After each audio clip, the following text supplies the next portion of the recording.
اللہ تعالیٰ امتحان لیتا ہے، تمہارے صبر کا امتحان، دعاؤں کا امتحان، توکل کا امتحان، تمہارے انتظار کا امتحان، برداشت کا امتحان۔ اور یہ امتحان سہنا مشکل بھی ہوتا ہے۔ کبھی کبھی ہم تکلیف برداشت نہیں کر پاتے اور اپنی دعاؤں پر توکل کرنا چھوڑ دیتے ہیں۔ درد سہنا مشکل ہو جاتا ہے، طویل انتظار دل کو تھکا دیتا ہے، مگر اللہ تعالیٰ کا امتحان تکلیف دینے کے لیے نہیں ہوتا۔ غور کرو تو پتہ چلے گا کہ جب تم اس امتحان میں نہیں تھے تب تم اللہ سے اتنا قریب تھے نہیں تھے جتنا اس درد نے تمہیں اللہ کے مزید قریب کر دیا۔ تم دیکھو گے کہ کیسے تمہاری دعاؤں میں خلوص بھر گیا ہے، بھروسہ آ گیا ہے۔ یہ امتحان تمہارے دل و دماغ پر پڑی درد کی اس دھن کو آہستہ آہستہ مٹا دے گا، اور شاید یہ راستہ ہو جو اللہ نے بنایا ہو تمہیں اپنے طرف لے کر آنے کا۔ ہم یہ کیسے بھول جاتے ہیں جس اللہ نے ہمیں دعا مانگنا سکھائی، اس اللہ نے دعا کے قبول ہونے کا وعدہ بھی تو کیا ہے۔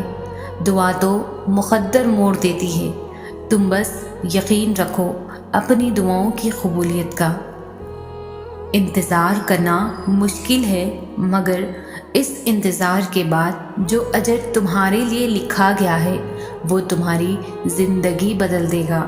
بس ہر چاہت سمیت خود کو اللہ کے سپرد کر دو، اور پھر دیکھنا وہ تمہیں کیسے ہر غم سے آزاد کر دے گا۔ جب اللہ سبحانہ تعالیٰ کسی بندے کو اپنے قریب کرنا چاہتے ہیں تو اسے ایسی چیز کی طلب میں لگا دیتے ہیں جو اس کے نصیب میں نہیں ہوتی، کیونکہ جب وہ چیز یا وہ انسان اسے نہیں ملتا تو وہ روتا ہے، زار و قطار روتا ہے، اپنے نصیب پر بھی روتا ہے، منتیں کرتا ہے، دعائیں کرتا ہے، روزے رکھتا ہے، نمازیں پڑھتا ہے۔ جب ساری کوششیں کر کے ہار چکا ہوتا ہے تو اسی وقت اسے اللہ کا قرب حاصل ہو جاتا ہے۔ اللہ نے ہی دکھا دیا ہوتا ہے کہ اس کے سوا اور کوئی نہیں۔ اللہ نے سارے رشتے کی حقیقت عیاں کر دی ہوتی ہے جس سے ہمیں محبت ہوتی ہے، اور اب اس چیز کی طلب بھی باقی نہیں رہتی۔ دل ضد چھوڑ دیتا ہے، دماغ کو سکون مل چکا ہوتا ہے، اب اسے اللہ کو راضی کرنے کی فکر لگی رہتی ہے۔ بہت خوش نصیب ہے وہ شخص جسے اللہ کی محبت حاصل ہو جائے۔ کچھ لوگ اس لیے بھی دعا مانگنا چھوڑ دیتے ہیں کہ وہ سمجھتے ہیں کہ نصیب تو لکھا جا چکا ہے تو ہوگا وہی جو نصیب میں ہوگا۔ لیکن کبھی یہ سوچا ہے کہ اگر نصیب کا لکھا ہی سب کچھ ہوتا تو اللہ دعا مانگنے کا اختیار دیتا کیا؟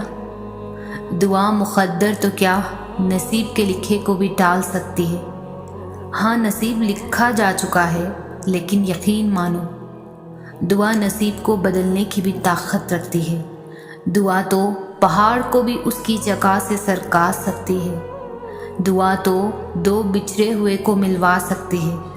دعا تو آزمائش کا وقت ختم کر سکتی ہے۔ دعا تو تمہاری تکلیف اور پریشانیوں کو خوشیوں میں تبدیل کرنے کی طاقت رکھتی ہے۔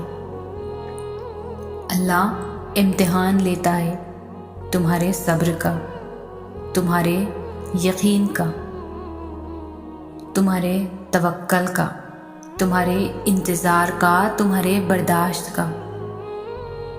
ہوا کی سی چلتی اس زندگی میں اللہ ایک ایسا سہارا ہے جو کبھی گرنے نہیں دے گا، کبھی ٹوٹ کر بکھرنے نہیں دے گا۔ لوگ سہارا بنتے ہیں مگر سنبھالنے کے لیے نہیں، مزید توڑنے کے لیے۔ امیدیں لگانا صرف اللہ کے لیے رکھ لو، بھروسہ صرف اسی پر کرو۔ ہر مشکل کا ایک راستہ وہ کھلا چھوڑ دیتا ہے، اور وہ راستہ صبر اور توکل سے ہی ملتا ہے، کیونکہ وہ اکیلا کافی ہے، اکیلا کارساز ہے، مالک و خالق ہے، وہ سب ٹھیک کر دے گا۔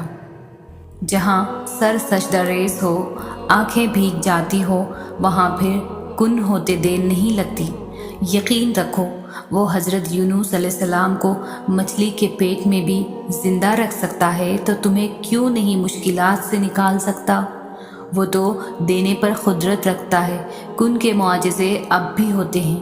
اگر آپ کا یقین اس رب پر کامل ہے تو یاد رکھیں، میرا اللہ اپنے بندے کو کبھی بھی مایوس ہونے نہیں دے گا۔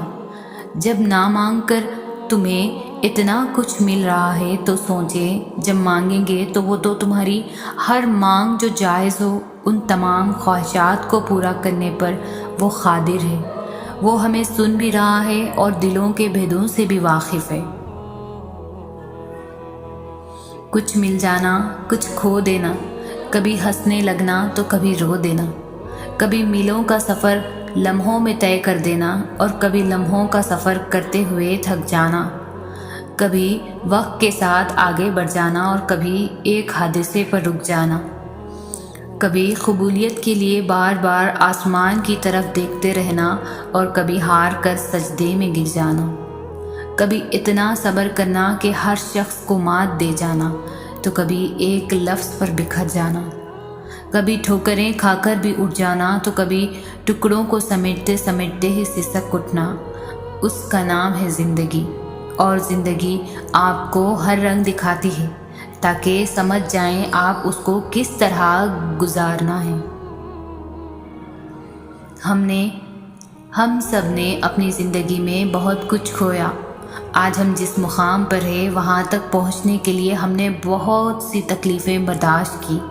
یہ جو لوگ ہمیں جج کرتے ہیں، کیا یہ سب ہماری تکلیف میں ہمارے ساتھ تھے، یا انہوں نے وہ سب دیکھا جو ہم نے دیکھا؟ نہیں، زندگی کی لڑائی انسان کو اکیلے لڑنی پڑتی ہے۔ ہمارے اندر جو بے شمار جنگیں چل رہی ہوتی ہے، ان کا سامنا ہم اکیلے ہی کرتے ہیں۔ کوئی دوسرا شخص ہمیں سہارا نہیں دیتا، ہمیں خود ہی گر کر خود ہی سنبھلنا پڑتا ہے۔ آج جو ہم یہاں ہیں تو یہ کوئی نہیں جانتا کہ ہم کس دور سے گزر کر آئے ہیں سوائے اللہ کے۔ اسی لیے کسی کو کوئی حق نہیں کہ وہ آپ کو جج کرے۔ اللہ تو فرماتا ہے، ماں اپنے بچوں کی ایک سسکی نہیں سن پاتی اور میں تو تم سے 70 ماؤں سے بڑھ کر پیار کرتا ہوں۔ اللہ تو فرماتا ہے، اگر راستے بد نظر آ رہے ہیں اور قدم تہجد کی طرف جا رہے ہیں تو جان لو تمہارے رب نے تمہیں تہجد کے لیے چن لیا ہے۔ وہ محض اسی لیے تمہاری نگاہوں سے راستوں کو اوچل کر دیتا ہے تاکہ تم اسے منانے تہجد تک جاؤ۔ وہ چاہتا ہے میرا بندہ رات کو مجھ سے ہم کلام ہو اور میں سکون سے رات کی خاموشی میں اپنے بندے کو سن سکوں۔ فوراً تمہاری سن لیتا تو کیا تم تہجد کا مزہ چکھ پاتے، اس کی محبت کی لذت کی اہمیت جان پاتے؟ وہ فرماتا ہے، تم سے کس نے کہہ دیا میں بے خبر ہوں تم سے؟ میں تو تمہارا آسمان کی جانب منہ پھیر پھیر کر دیکھنا بھی دیکھ رہا ہوں۔ وہ فرماتا ہے، کہہ دو میرے بندوں سے جا کر جنہوں نے اپنی جانوں پر ظلم کیا، اللہ کی مدد قریب ہے۔